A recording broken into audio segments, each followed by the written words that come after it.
I'll say it now in case no one is watching. Graham, give me an update if we are back. I mean, it's done. We've got a 3.5 minute timer going down on YouTube. I think 3.5 minutes to catch back on then maybe. I've not hit the Oh no, the video.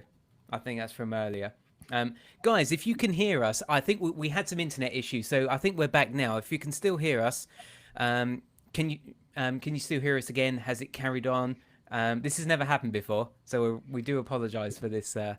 Mark. Okay, Mark's back. Okay, Mark, what happened there? Is the video still carrying on, or is this now a new video for us?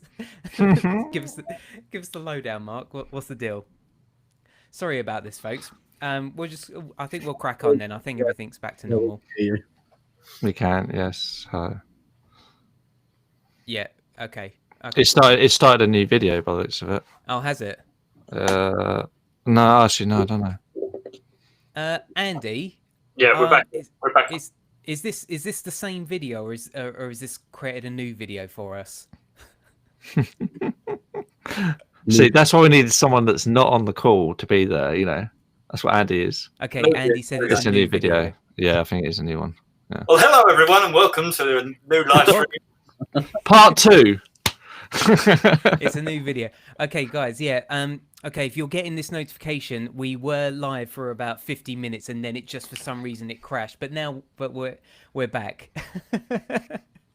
Facebook Live audio and visual is out of sync since the dropout. Okay. The joy of doing things live, eh? Oh, okay. Maybe try joining us on YouTube. YouTube will be full HD, whereas Facebook's 720. Hopefully, the sync might be better on YouTube. Give us Dean. Welcome back. Thanks, Dean. Thanks, Dean. Nice one. Yeah, I can see it now. Okay, cool. Where were we? Mixie, go for it, Mixie.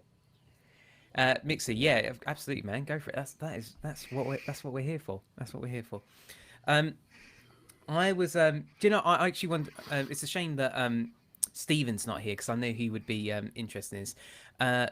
Andy Holmes. Oh, just to reiterate my point earlier. You are louder, but your mix with the other guys is imbalanced. You may just need to project your voice more. Oh, okay, fine. Barry, hit the like button again. Thanks, Barry. Always count on Barry. Yeah. Dean, in need of a refill. I am too, but I can't. I don't want to. That's what happened. You accidentally got too drunk and you hit the stop Mike's record just polishing button. off his. Yeah. No, I wanted to kind of. I literally found this out right before we went live, and I just kind of wanted to share it with you. Dan's just going to be right back. So guys, before I went live, I went onto my analytics on my YouTube. I hadn't gone onto it in ages. Let me just see if I can pull this up. And I made a really interesting discovery. So let me just swing back. Let me go. And let me do this, and let me do that, and then let me do this.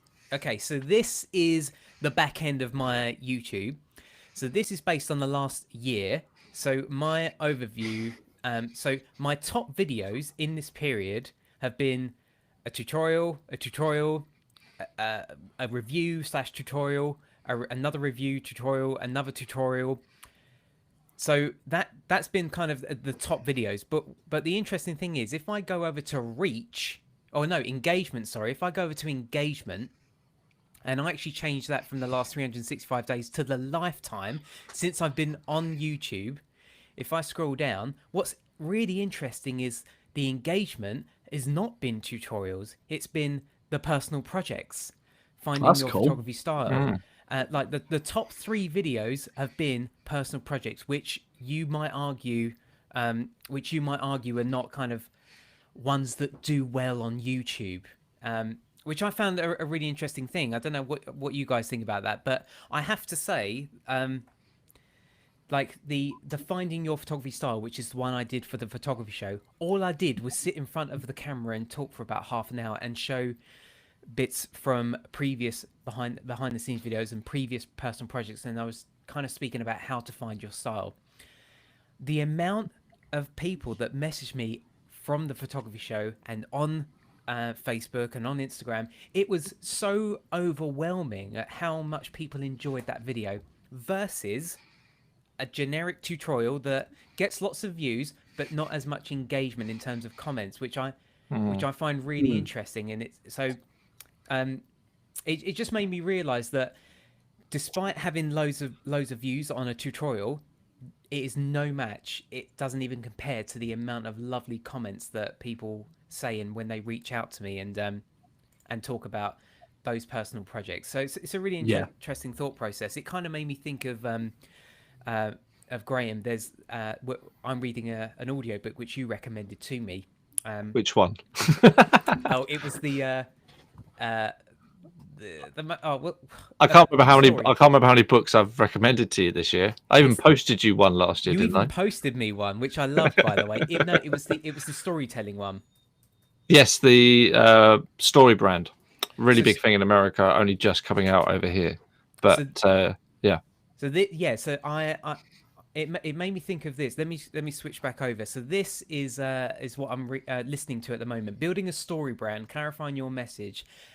It's absolutely fantastic. I really love it. And one of the things that I've taken away from this audiobook is how they say you need to position yourself as the guide and not position yourself as the hero. Yeah. And that makes me think. And the reason why guides just do better, like they quite often refer to like Star Wars, don't they, Graham? How they say that you need to think of yourself more as Yoda instead of Luke Skywalker, and how that does better for you in the business sense, because it's not boasting. You are guiding them through. You're not just saying, "Yeah, I've got 30 years of experience and I shoot with the 1DX Mark III and all this stuff." Like no one cares about any of that.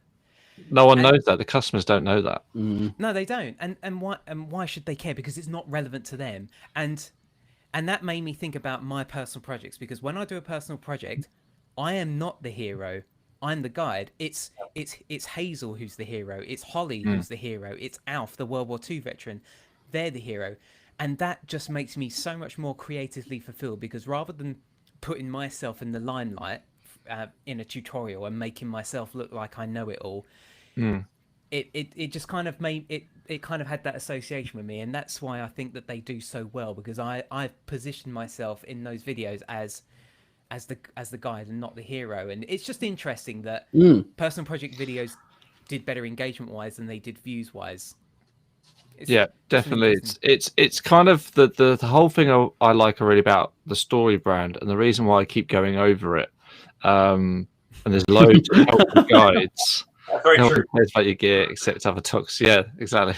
So and the reason I like it is because it's something that one of my friends and mentors says to me. You've got to put, when you're running a business and you're putting posts out or videos or anything else to show what you can do, you've got to put your head in the customer's shoes. You kind of got to think how they're thinking. What are they worried about? What are they thinking? What, at the end of the day, why are they using your services? Whatever you do, whether it's photography or any other business, you've got to put yourself in their shoes and think about what they are actually worried about. So why do people actually hire you as a photographer for a wedding? You know, opposed to, like you just said, like they don't hire you because you've got the best camera. You know, there's loads of people with better cameras than what we've got, or whatever, more years experience. They're hiring you because of your style. And it actually comes back to something that happened with someone I was helping and mentoring when they were deciding whether to do a degree in photography. There's nothing wrong with doing a degree in photography, but I said to them, you need to find out who's actually teaching you, because all my background, same as you, Tommy, I believe, all my background and all my training is actually in video. I have actually zero qualifications in photography, but has a single customer asked me, "Oh, I really loved your work. I'd love to hire you for a wedding. You seem like a really great guy. We get on well, but can you show me your degree?" Doesn't happen, you know. It doesn't happen. People, when you're looking at the arts, obviously, if you're becoming a doctor or anything like that, then you need the qualifications and the knowledge. But when you're looking at the arts, people are hiring you because of your art, and the reasons that they're hiring you Is what you've got to figure out when it comes to your marketing and your message. No, that's great. That's really great point, Graham. I mean, even Mike, you even said it. I think when you were in a position of thinking about going to university, you chose not to go to university. Was it for similar reasons? Yeah, it was. You know, I was kind of like, our school really pushed for it as well. And it was something that I'd always really thought that I wanted. Like, my cousin went to university, and I loved the whole idea of it. And I was kind of swept up in that. And then I got all my offers back, and I was accepted. And for one of them, I was actually offered like a part scholarship sort of thing. And then I just sort of had that realization, like when you were sort of talking about, Graham, you know, I was kind of thinking, like, how necessary is this really? You know, of course, don't get me wrong, you know, that is slightly naive of me to say, because, you know, there's still so much more I can learn now. But like, what's the difference between me just picking up a camera and going out and shooting, and with the amount of stuff that's available on YouTube as well? There's like some amazing channels that like, I've had friends who went and studied like film degrees, and they said that they've learned more on YouTube than they have for their degree. And that's just crazy. I think it comes also back to the point that obviously Andy, who's watching, said in the past to you, Tommy, and has been reiterated loads of times, and that you've mentioned loads of times, is at the end of the day, when you're buying new kit or you're buying new stuff, you got to kind of think, well, will the customer know? Will the customer see the difference? If I go from the camera I've got now, like you were talking about last time in Mark III, will the customer know if I go up to the next camera? They might do if it's better in low light, because they're going to get more photographs in the evening and there's more artistic flair. But will when you're buying new lighting, well, actually buy what you don't have, like what Andy said to you a while ago. At the end of the day, when I'm thinking about buying stuff, I'm also thinking, well, if I buy a £3,000 camera, if I threw that £3,000 camera and that money into advertising for my business, how much more business can I get back from that, opposed to, oh, I really want a new camera? You know, it's kind of that thinking that way, like you said, Mike, is will going to university or buying this camera or buying this kit that I may have got already, will the customer actually know? So definitely.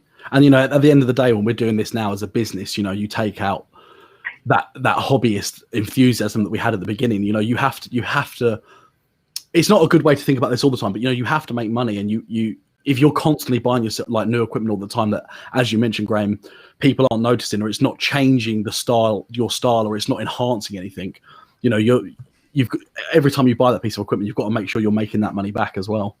Yeah, exactly. It's the same thing when it comes to your personal projects and stuff like that as well, is sometimes we get so infused about getting a certain piece of equipment to do our personal projects, but actually, is it going to make a massive difference to the end result, to the end viewer? Like Tommy was saying about his personal projects, the hero is the person in front of them, right? And the work you guys do with the video is phenomenal. There's nothing else I've seen on YouTube that comes close to the cinematic style that you guys do, I must say. Oh, thank you. And Thanks, all the hard work you put into thinking about it. But it's a team effort. It's a team effort, but you guys polish it off really well, and the ideas are fantastic from the start. But what the idea is, if you did that project that you recently did with your friend about the wedding and the wedding dress and stuff like that, if you did and said, oh, you know, I'm going to do this in a £10,000 studio, I want to get such and such sponsoring it so that I can go to this location and whatever, I can buy all this kit, would it actually have made a difference to the end result of the story? And that's when sometimes, you know, most photographers are tech heads as well. We love looking at new cameras and new equipment, but does it actually make a difference to the viewer who's going to view that and that story? You know, he's got it ready. It's ready. He's ready. But the whole point of that is the story. It's the whole point is the story and getting that story out there to other people. And she's the hero in that story. It's you're 100% right. It's I mean, we had the opportunity to work with Leica on this, but I've said in the past, if we hadn't have worked with Leica, I don't care. Like, that's not what it was about. Working with Leica was the bonus. It's you know, they weren't paying me to use that camera. If they were, it would have been it might have had a different story. But I'm almost glad that there was no kind of brand influence in this video. It was 100% fully paid for by myself, and it was my vision, my personal project. Using the Leica camera was just cherry on the cake. In fact, Mike, do you remember we even made a point of filming close-ups of me getting the camera out, thinking, that looks cool because I'm using a Leica. In the end, I didn't even use it in the final edit because it didn't feel right. I was editing. It didn't do anything to the story, did it? The story wasn't about what camera was. It was about Hazel. About Hazel and her story. Yeah, totally. Exactly. You don't watch a documentary, because I remember one of your inspirations for the first portrait of that we did, and the first one I really helped you on properly at the Dockyard was the I think it was the Michael Jackson documentary just come out. And you were talking about angles that they filmed it at and the lighting and stuff like that for the interviews. Mm-hmm. But you don't, when you're watching a TV program, essentially, they don't go and show you the kit they used. You don't see the behind the scenes stuff, because the people watching the program aren't interested in that kind of stuff necessarily. That's why you do such a good job, Tommy, with doing the behind the scenes stuff afterwards for those that do, that are interested and want to learn how it was filmed. But in the actual video itself, so he's got that one lined up. He's ready. He is ready. He's on a roll. Anyone would think he's got like another assistant there, line all the videos up. And he did train as a vision mixer, so yeah, he did. I think he actually probably used the same desk I trained on as well. So, I've got the little device we use for live stream. Oh! Do not pick it up. Yeah. Sorry, Graham. But I can't remember the point now. But yeah, you don't necessarily, when you see a documentary on TV, you don't see all the kit and stuff like that behind. There, people are just interested in the end product and seeing the documentary. It's only us behind the scenes, the tech guys, that like to learn that sort of thing. And obviously now with the new video you've done with the bloom filter, you probably researched that beforehand to figure out what program it was that's been using it. I love watching the behind the scenes of all my favorite films. I love watching the hours of behind the scenes footage to work out how they did it and how they light it and stuff like that. So then I can use that. But to the ordinary person, they're not interested in that kind of stuff. Yeah, definitely. It's so true. Like, when your friends recommend you like something they've watched on Netflix, they don't say, oh, you should watch that because it's shot really well. Like, I don't know anyone that's ever said that to me who's not a photographer or a videographer. They're always like, it's a fantastic story, really gripping, So a great point. The only time that ever comes up is when someone does something outstanding. Like, what was that film? Is it 1944, the one in the trenches? 1917. 1917. Yeah, the war. Yeah, where it seems like it was shot continuously. The only reason that comes up is because it was a Marvel at the time. The same with the Matrix. The reason why people were oohing and ahhing about that is because of the way that it was done. Yeah, but that's only because it was the first time that anyone's ever done that kind of thing. But awesome film, by the way. How great was that? Have we all seen that movie, 1917? Yeah, so good. Really, really good. But I think the behind the scenes for it is much more interesting than the film. It's just like it's amazing. Was you like me and the rest of you boys? Was you sitting in the cinema thinking, I reckon there was a cut there? Yeah, literally. I was like looking like, come on, where's the cut? Where's the cut? Like they were hiding it in like the pans most of the time, weren't they? Like as it went past something that was like all black or something. The only time it was a hard cut was when he got. I'm not going to spoil it for anyone. When he went to sleep. Oh yeah. That was the only hard cut in the whole film. I'm seeing what Mark said as well. Have you seen that about the Mandalorian, how they filmed it with like the LED? Oh yeah, it's phenomenal. It's crazy, isn't it? So cool. Interesting thing. I was looking at the behind the scenes of a film that I'm trying to copy for a personal project, which is why I'm looking at. Tommy got me into doing a lot more personal projects for me. Is the I can't remember it now. It's the film they did. It's the second version of it. Here we go. Here's play a game. Guess the film. Here we go. It's not a fantastically brilliant film, but the colouring in it is absolutely brilliant, and it's the second version of it. It's where they chase the robots down. They're on Earth, but set in the future. Blade Runner. Blade Runner, yes, the new version of that. Oh, the new version. And Sorry, wait, hold up. Do I win anything for guessing this? you win a Have cheer. another drink. The first sip from the chaser. Oh no, it's about to get out of hand. First sip down, from the lads. chaser. There we go. But interestingly enough, I was watching the behind the scenes of that, and the way that he lights most of his films, he makes his own lighting. Really? He makes his Roger massive- Deakins. He makes these massive circular ring lights and just put ordinary bulbs on it to create these really cool effects. So You win you win glory, yeah. Man points. Oh dear. There was But, there was a personal project. So I have a roll of random questions. So Mixie asked this earlier. Sorry, Mixie, just getting around to your question. I have a roll of Cine Still 800T. Any advice on doing something apart from petrol stations? I don't know if you guys have used Cine Still film. Do you know what?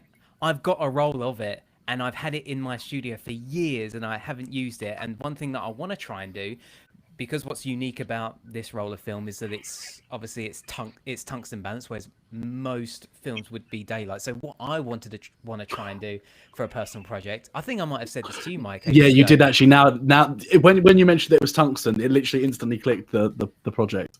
What I want to try and do is I want to use off-camera flash and put a CTO gel in the flash, and then do some outdoor portraits, maybe in the evening. At dusk, maybe in London or somewhere on the streets. But because obviously it's tungsten balanced, then that means all of the lights in London town will have that nice cool blue color. But because I've got a CTO gel in the flash, they're going to be correctly white balanced. So that's something that I want to try. So maybe you can try that, Mixie, if you can somehow get a CTO gel on your flash and actually use some off-camera flash using film as well. Make it even more exciting. Maybe give that a go. Has anyone else heard of Cine Still? It's quite a unique film. Film scares me. Nope.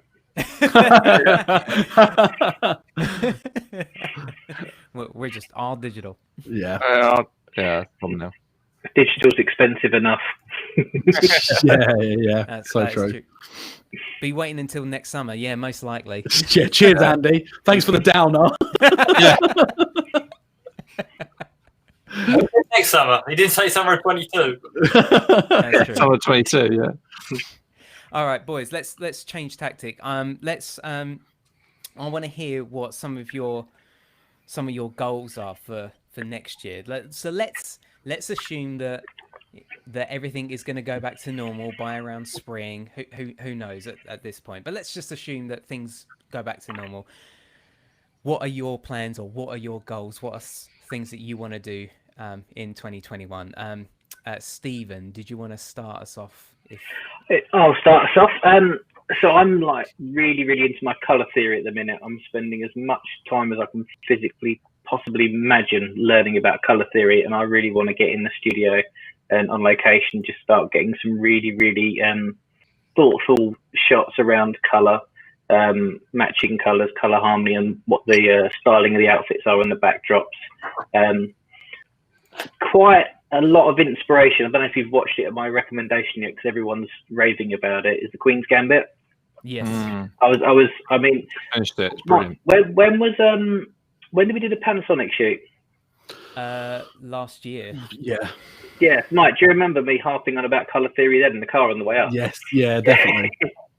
And then I watched the Queen's Gambit. And I was like, no, this is phenomenal. When I started like really analysing it and paying less attention to the story itself than the cinematography and everything, and that's really piqued my interest at the minute. There's a fair few photographers I follow on Instagram and YouTube, and just what people are doing with colour fascinates me. So I think if the only one thing I can do next year, if everyone lets us out of our houses, is going to be based around colour theory. Awesome. Nice. Good answer, Stephen. Graham, what are your goals for 2021? Go for me last, because I've got to talk. Okay. Dan, what are your goals for 21? I think for me, it's just to develop my new YouTube channel. That'll be the first thing. But obviously, with COVID, who knows what that's going to be? That there are challenges, obviously, with it. With currently, we're all in tier 4, so we can't really do anything of any substance. But hopefully, it won't be too long before we can get out with, a model, an assistant, and me as a photographer, and Sam behind the camera. So hopefully developing that. I'd love to be able to do one a month, but who knows? Sounds good, Dan. Yeah. Well, keep going with your YouTube, man, because they're really good, really good.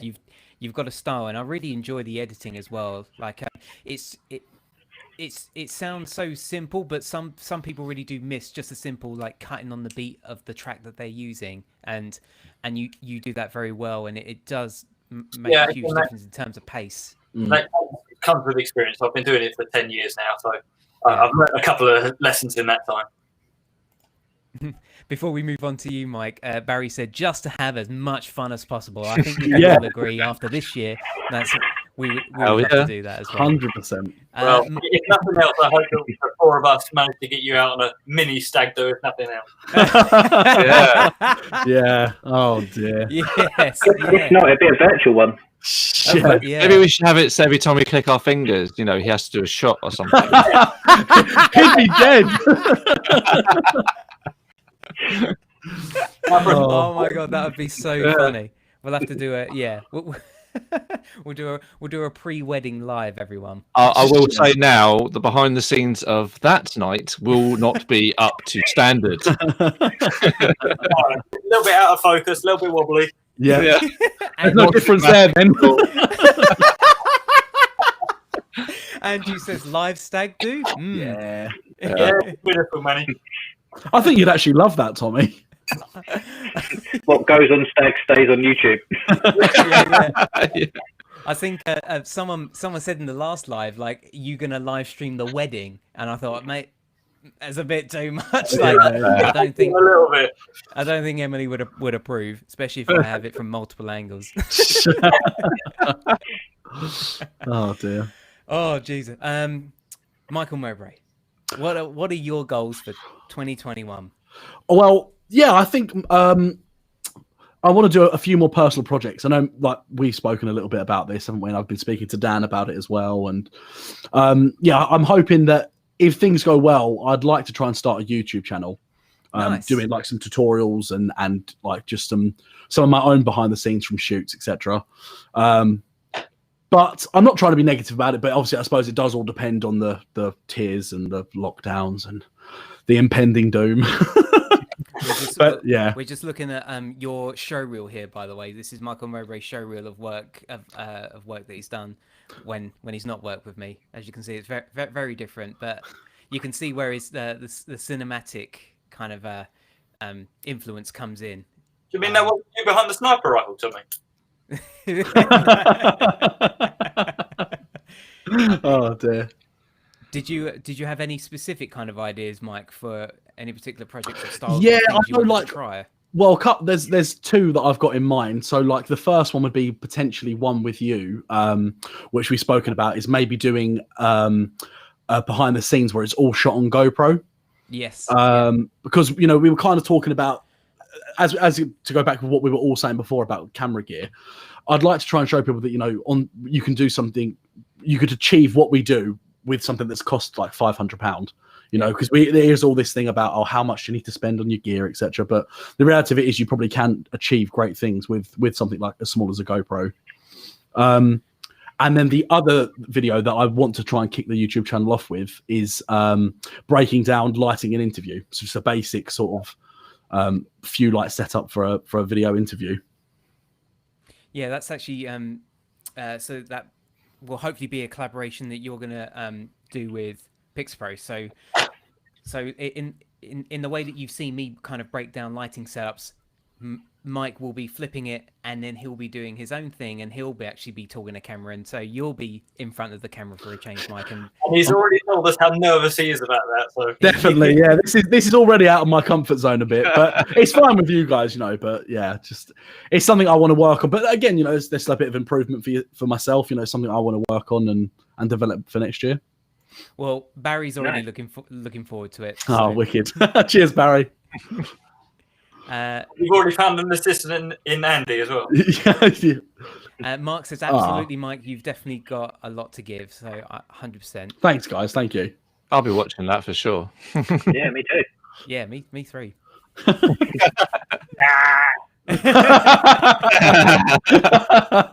Cheers, Dan. And finally, Graham, what are your goals, plans for 2020? Well, my goal next year is obviously to start what I was meant to start this year. I think we touched on it at the beginning of the video of the part 1. I don't know if we're on part 2 now because we're on a separate video. But what I said at the beginning was obviously I want to continue to grow my own photography business as best we can and to keep stable now that I've got a studio. But one of the things that I wanted to talk to you guys and get your feedback on is I'm thinking, and I'm going to start it beginning day 1 of January, is I'm going to start a behind the scenes of my day-to-day life as a full-time photographer, so that I've got a little camcorder that we used at my wedding in February.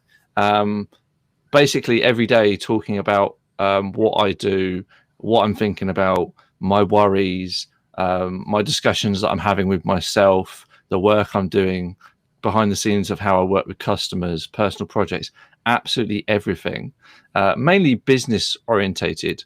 Because me and Tommy had a discussion, quite a long discussion, about a week ago or so, about this idea that there's a lot of information out there about how to start a photography business, but a lot of it is very wishy-washy, or does it apply to me?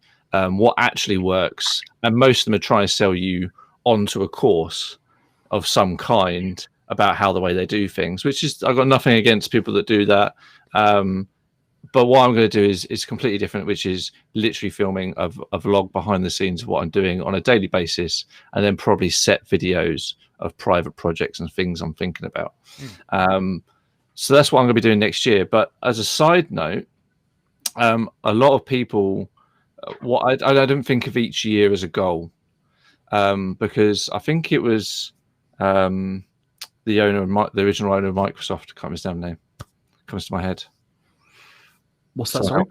The original owner of Microsoft, Bill Gates. Bill Gates. I'm sure he said it, that most people, when they're setting New Year's resolutions or their goals for the year or whatever, they overestimate what they can do in a year, but underestimate what they can do in 10 years. So whatever happens, whatever you've taken on board this year, whatever's going to happen next year, don't do yourself in. Don't feel like I'm a failure or I need to be doing more. Take it as it comes, because this is 1 or 2 years out of the next 10 years. Because if I think back to where I was in 2011, for instance, or 2010, me and you, I don't know when you started Jessop's, Tommy, but I was still in Jessop's back then, working full time, living at home. Now I look at myself 10 years later, being a full-time photographer, kids, family, mortgage, and all those kind of things. What's the next 5 to 10 years going to be? So don't overwhelm yourself thinking that you need to be doing more, when actually, this last year and possibly part of next year is going to be a blip. That, you've got to think of the long-term things. So I'll just reiterate that point, was most people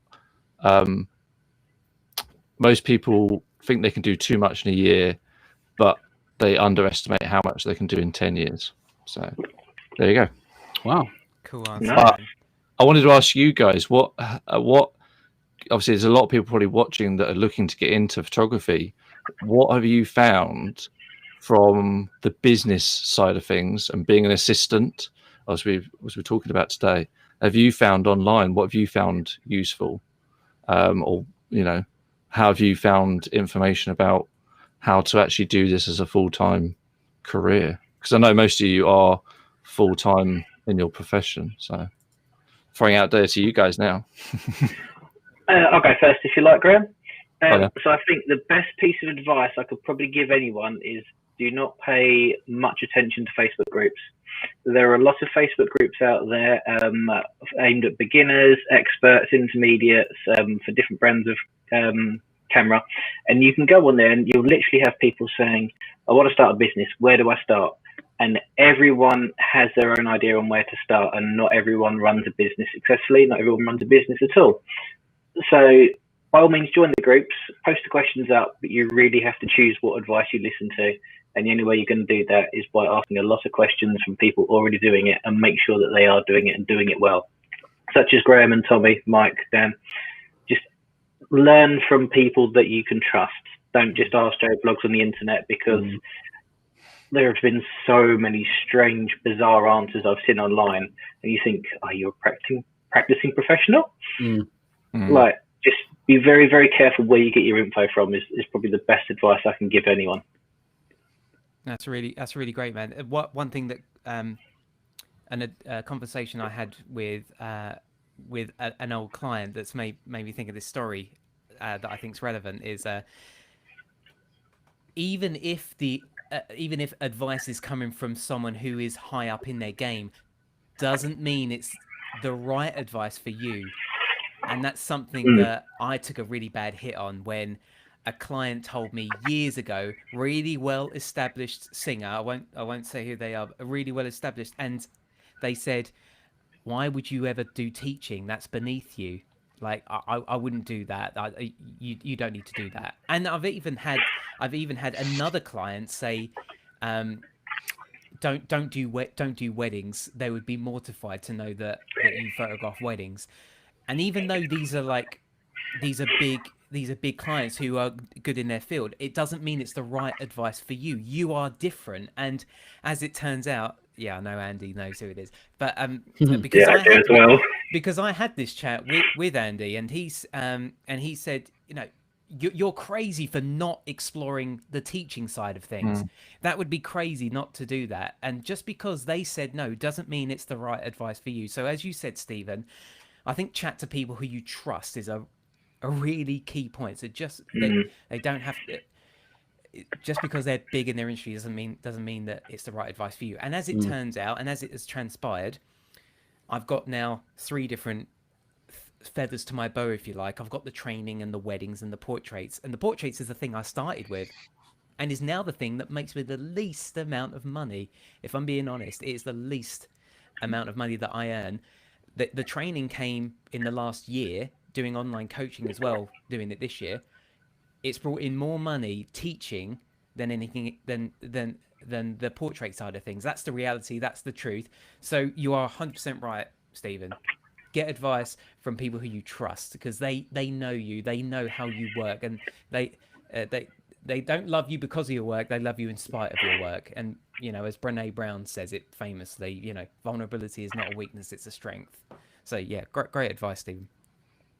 Thank you very much. That's why I'm your business manager.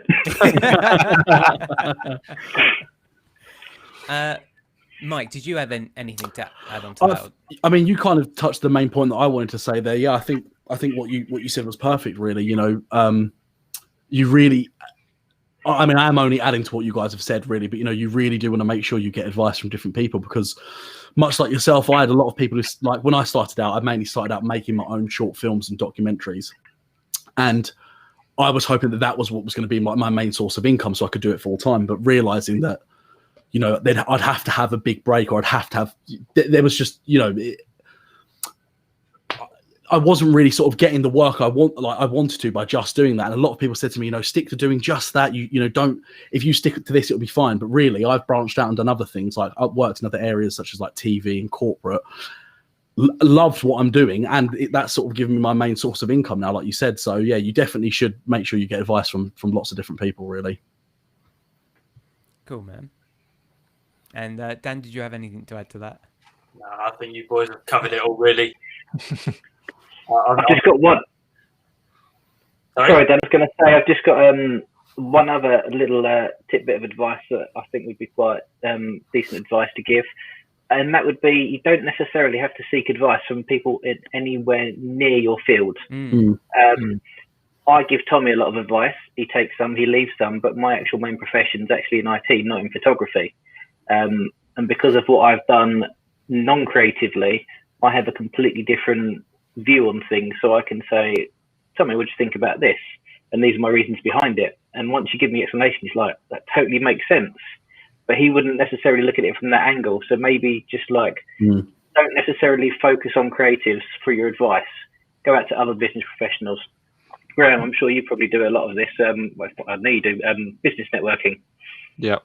Yeah, you got it. My main friend, who's a business coach, who's given me some tidbits. He's run multi-million-pound companies, but mainly all in the auto trade, and mainly obviously years ago when social media wasn't a thing.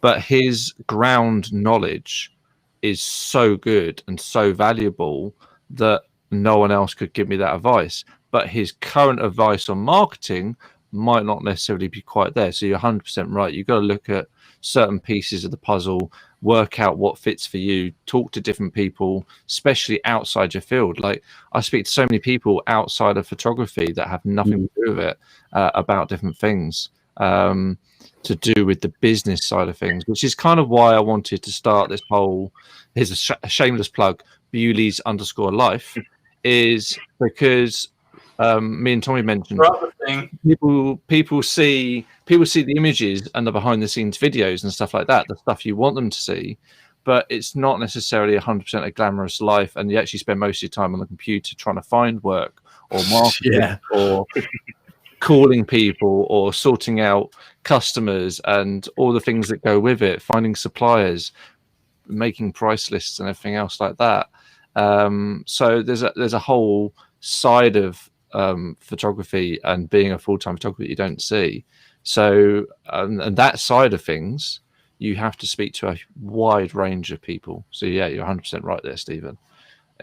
You've got to speak to a wide range of people if you're thinking of taking photography as a career. I think it even applies as well for inspiration. So not even necessarily, if you want to find inspiration, you don't have to look at other photographers' work as well. I know that a lot of my inspiration comes from listening to music, nothing to do with photography. Having access to something like Epidemic Sounds or Music Bed, I think's a great tip. I respond really well when I hear music, and I picture just scenes or concepts. So yeah, even so, it's the same with business. Don't even have to go to we lost Dan. We lost Dan. Down. Man down. Yeah, so I know as well. That's the same with you as well, Graham, and that you've got inspiration from other interesting things. side note, because I'm full of useless information. Is that Pulp Fiction and how great a film that is? Yeah. Each of those scenes he created in his head based off the music, right? And then he just pieced the scenes together.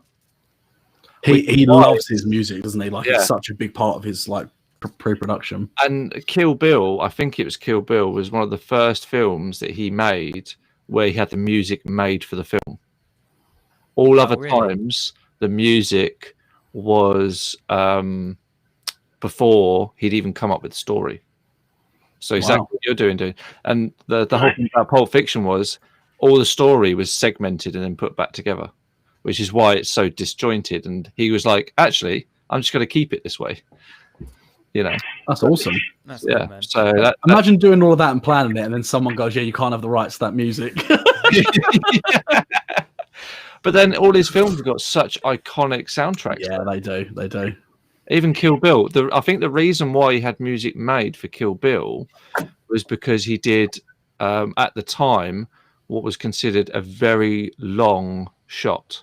It's the bit where he gets to the samurai place where they're all eating food and stuff like that. There's a really long continuous shot, and I think it's 8 minutes or 9 minutes long. And he had to have the music made because there's no piece of music that fitted at the time. Really? Yeah. There you go. Useless information from Graham again. Well, speaking of inspiration, I think one thing that's been interesting about this year in particular is is what's the word, where you're limited and restricted, so you don't have access to the things that you might have access to. And I think the great thing about this year is it's allowed me to think outside the box, because you have to, because you don't, as I say, you don't have access to what you usually have. So some of my highlights for this year have been doing the project which Stephen was involved with and helped come up with, which was the social distancing photo shoot, which we did Mine at the too, start of the for year. the same reason. One of my favourite videos that you've ever done. Really, then? Yeah. This is just to remind you, because I have it queued up ready.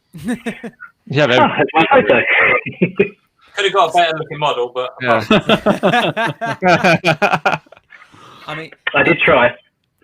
so this is Stephen's portrait that he shot with me over the internet, and just the whole idea of this, it was so creatively fulfilling. It was a lot of hard work, to be fair, though. It was a lot of hard work in terms of showing the creative process, because I had to make sure I was screen recording the computer. Cassie is filming.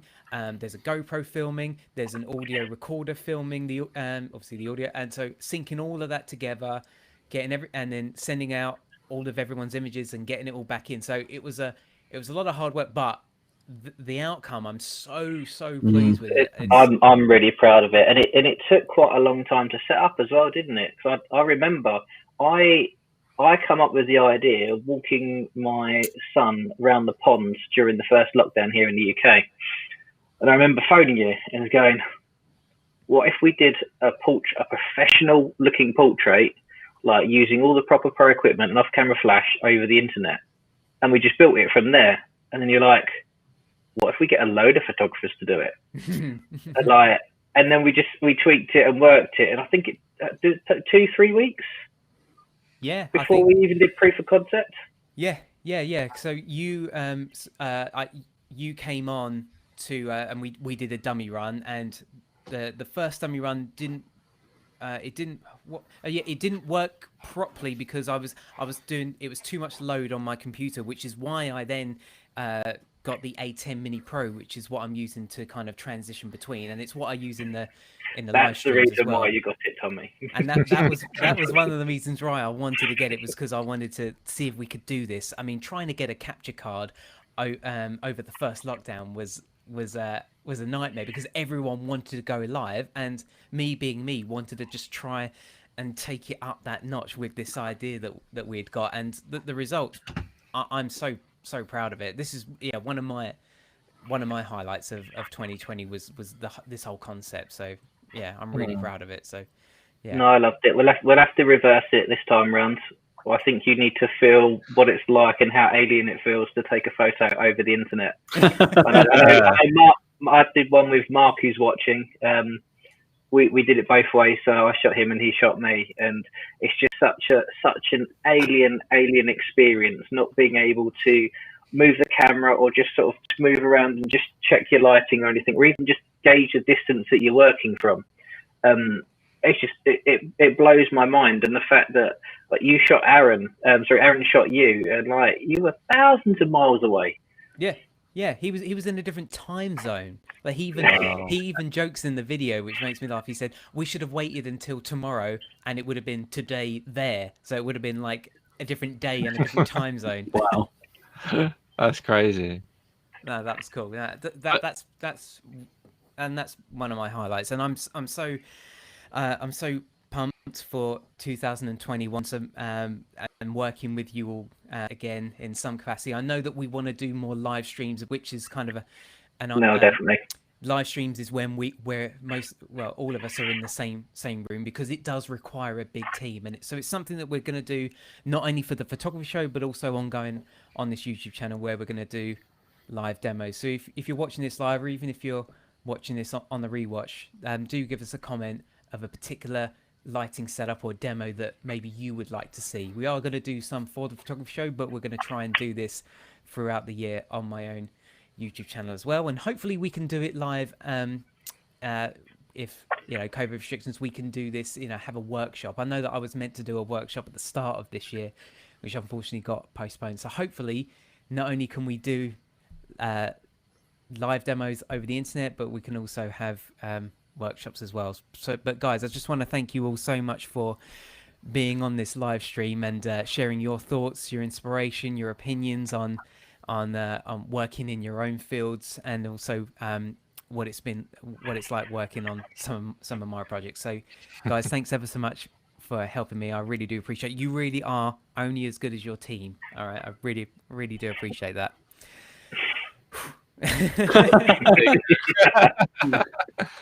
You didn't tell us, you didn't what your hopes are for 2021. My hopes. Yeah. What my plans are. My hopes and plans for 2021. Yeah. I'm getting married.